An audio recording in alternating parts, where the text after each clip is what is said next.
So it appears to be a T25.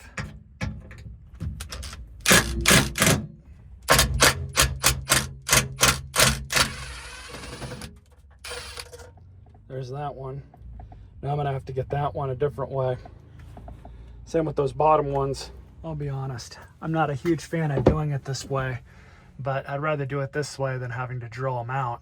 So basically what I do when I have a stuck fastener like this, I use an angle grinder, cut a slot into the head, and then I'm able to get a flathead screwdriver onto it and pull it out that way. I know I can get this one, those two, a little bit, might be a little bit more difficult just because of where they're at, but we'll see.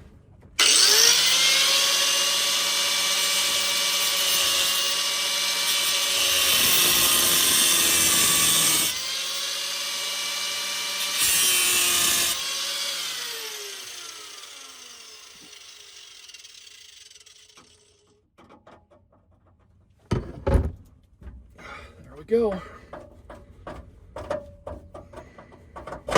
Like I said, I'm not a fan of doing it this way, but sometimes you don't really have a choice. So now I got to do these bottom ones, which are going to be a little bit more fun. The grinder down here, but we should be able to do it.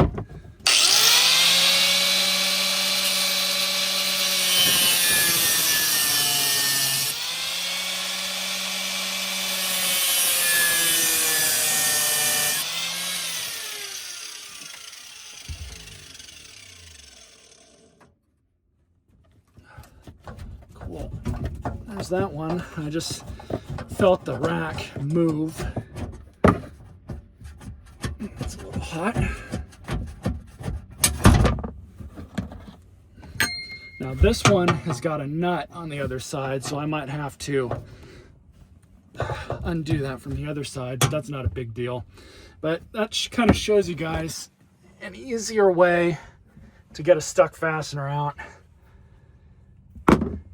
if you don't feel like drilling them out. Trust me, I've drilled out plenty of fasteners, especially I used to work in aviation. Drilling out screw heads is something that I got really damn good at, finding different ways to get things out. But honestly, on applications like this, automotive, etching that into a bolt head or a screw head makes things a lot easier.